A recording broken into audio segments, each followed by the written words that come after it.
বিসমিল্লাহির রহমানির রহিম। আলহামদুলিল্লাহ।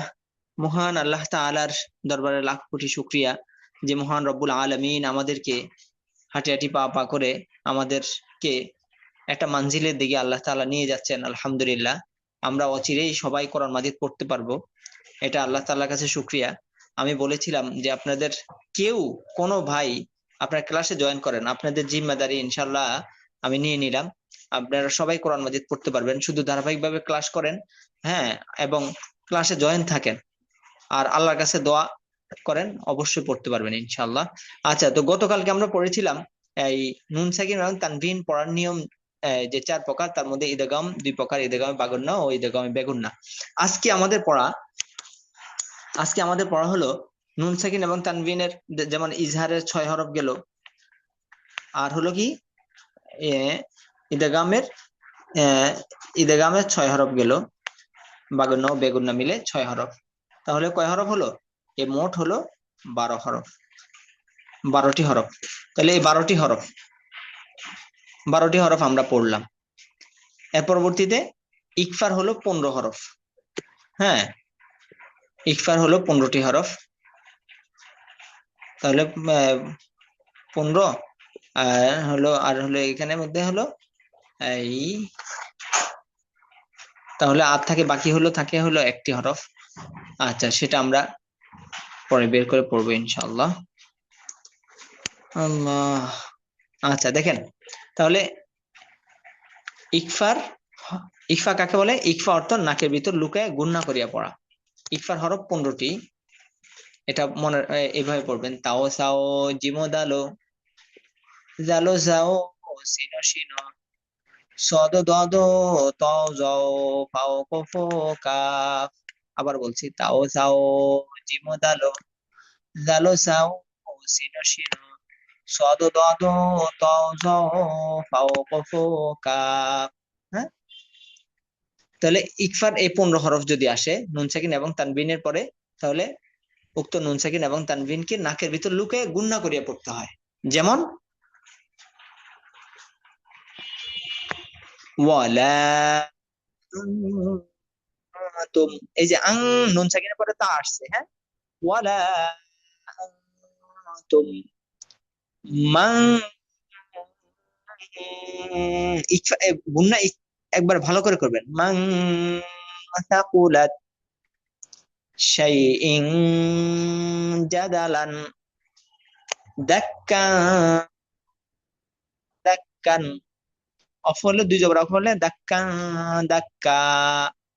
এগুলো কিন্তু সবই কোরআন মাজিদের একটা আয়াত। হ্যাঁ, এই যে আপনারা কোরআন মাজিদে পড়তেছেন, মুনজি রুনা, নাফসা, শুধু একটু ধরে রাখবেন, জাকিয়াতান, মিন সিজিল।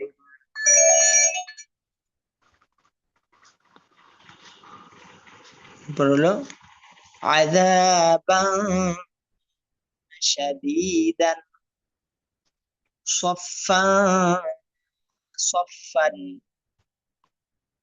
মান দল্লা। এই গুন্না আর টান এগুলো দিতে থাকবেন আর সামনে তাকাতে থাকবেন। হ্যাঁ, সঈদা তয়্যিবান, মান যুলিমা আনফুসিকুম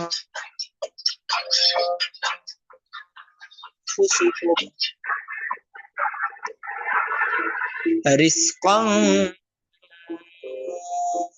ক্বালু ইন কাযযাবা ইনশাআল্লাহ। তাহলে এখন আমাদের দেখেন, তাহলে আমরা হরফ পেলাম কয়টি? ওইখানে বলতে ইজহারের 6 হরফ, আর হলো ইদগামে বাগুন্না ইদগামের 6 হরফ। এই মোট হলো কয় হরফ? এই 12। আর হলো ইকফার 15। এই সব মিলে আমাদের হরফ হলো কয়টি? আচ্ছা, এ মোট হলো কি 27টি। হ্যাঁ, 27টি। এর পরবর্তীতে এই আমাদের ওই যে ইজহারের মধ্যে কিন্তু আমরা 6টি হরফ পড়ছি, হামজাহা, আইনহা, গইন, খ। এটার মধ্যে কিন্তু আলিফও কিন্তু আছে। আলিফে জবর জের পেশ হলে এটা কি হয়ে যায়? হামজা হয়ে যায়। তাহলে আমরা এখানের মধ্যে আরেকটি পেয়ে গেলাম, তখন আমাদের আরো একটি যোগ করলে কয়টি হয়?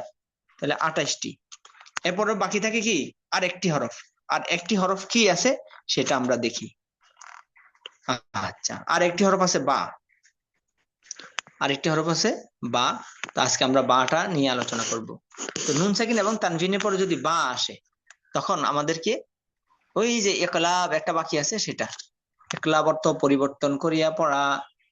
একলাব অর্থ পরিবর্তন করিয়া পড়া। ইকলাবের হরফ একটি, বা নুনে সাকিন অথবা তানবিনের পরে ইকলাবের হরফ একটি বা আসিলে উক্ত নুন সাকিন অথবা তানবিনকে মিম দ্বারা পরিবর্তন করিয়া গুণা করে পড়তে হয়। আমরা ইকলাব অর্থ কি পড়ছি? পরিবর্তন করিয়া পড়া। এখন দেখেন, এখন কি পরিবর্তন করব? নুন সাকিন থাকলে নুন সাকিনটাকে মিম পড়বো। নুন সাকিন থাকলে নুন সাকিনটাকে কি পড়বো? মিম পড়বো। আর তানবিন যদি থাকে, তো তানবিনের মধ্যে যে একটা নুন লুকায়িত আছে, তানবিনের মধ্যে কি থাকে? একটা একটা নুন লুকায়িত থাকে। আমি বলছিলাম না, প্রত্যেকটা নুন সাকিন, যেমন বা, বান, বা দুজবর বান, বা দিজের বিন, বা দুবেশ বুন, একটা নুন সাকিন লুকায়িত থাকে। তো এটার উদাহরণ আপনাদেরকে আমি দেখিয়েছিলাম। যেমন এই যে এটাকে যদি আমরা বা ধরি, তাহলে বান, বিন, বুন। তো এটাকে এই যে এরকম ভাবে, এই যে বা, বানুন জবর বান, বানুন জের বিন, বানুন পেশ বুন, এই যে একটা নুন সাকিন লুকাইতে আছে, এই নুন সাকিনটা মিম দ্বারা পরিবর্তন হয়ে যাবে। আচ্ছা, যেমন যেমন এই যে এখানের মধ্যে দেখেন মিম নুন জের মিন হয়, কিন্তু উপরে দেখেন ছোট্ট একটা মিম আছে, আমরা ওই মিমটা পড়বো মিম। মিম মিম জের মিম, বা দি। এরপরে মিম নুন জবর মান হয়, আমরা পড়বো ওই যে মাম, ছোট মিমটা পড়বো, নুনটা পড়বো না। মাম বাখিলা, ওই নুন সাকিনের পরে বা আসার কারণে দেখছেন পরবর্তীতে বা আসছে নুন সাকিনের পরে বা আসার কারণে। এরপরে মিম বাইনিহিম, ফা আন হয়, এখন আমরা পড়বো হলো ওই মিমটা ফা আম বাতনা। এরপরে খয়রন, আমরা পড়বো রম, খয়রম বাসীরন। এরপর হলো কি র, মিন হয়, আমরা পড়বো হলো মিম, কি র মিম বাররাতিন। তারপরে জাকিয়াতান হয়, আমরা পড়বো জাকিয়াতাম বিগাইরি নাফস। একেবারে সহজ, একেবারে সহজ। আলহামদুলিল্লাহ, আশা করি সবার বুঝে আসছে। তাহলে আমরা সব হরফের হিসাব পাইলাম তো।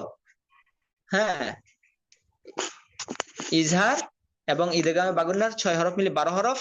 পরবর্তীতে ইকফার 15 হরফ মিলে হলো কয় হরফ? মোট 27 হরফ।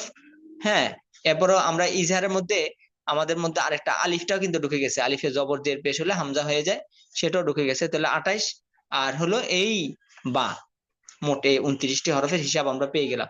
এবার সারমর্ম বলি, আমাদের সারমর্ম বলি। আমাদেরকে মনে রাখতে হবে, যেমন গুন্না হবে বা হবে না। হ্যাঁ, হ্যাঁ, এটা হলো গুন্না হবে না। তো এটা এখানে কি কি ইজহারের 6 হরফ।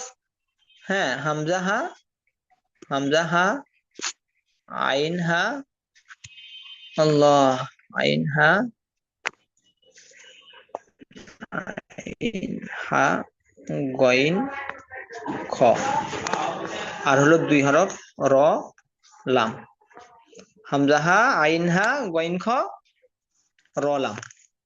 এই এই 8 হরফ আসলে গুণা হবে না। আর বাকি যত হরফ আসে তাহলে আমরা কি করব? গুণা করব। হ্যাঁ, তো এই এই জন্য এই ইজহারের হরফ আসলে এটাকে বলা হয় গুণা ছাড়া স্পষ্ট করে পড়তে হয়। ইদগামে বেলা গুণা 2 হরফ আসলে বলা হয় গুণা ছাড়া মিলাই পড়তে হবে। ইদগামে বাগুন্না 4 হরফ আসলে গুণা সহ মিলাই পড়তে হবে। ইকফা আসলে নাকের ভিতর লুকায় পড়তে হবে। ইদগাম আসলে একলাবের হরফ বা আসলে মিম দ্বারা পরিবর্তন করিয়া গুণা করিয়া পড়তে হবে। তো সর্বোপরি কথা হলো, আমরা এই 8টি হরফ, এখানে মধ্যে এই 8টি হরফ আসলে আমরা কি করব না, গুণা করা নিষেধ। এই 8টি হরফ নুন সাকিন এবং তানবিনের পরে এসে কি করে গুণাকে রহিত করে দেয়। আর বাকি সর্ব অবস্থায় আমরা গুণা করব। তো আমরা যখন এই নুন সাকিন এবং তানবিন আসবে তখন আমরা দেখবো এই 8 হরফ আছে কিনা। যখন দেখবো 8 হরফ নাই তখন আমরা চোখ বন্ধ করে গুণা করব। হ্যাঁ, আচ্ছা ঠিক আছে, আল্লাহ ভরসা। এটুকু আমাদের পড়া, আশা করি সবাই বুঝতে পারছেন।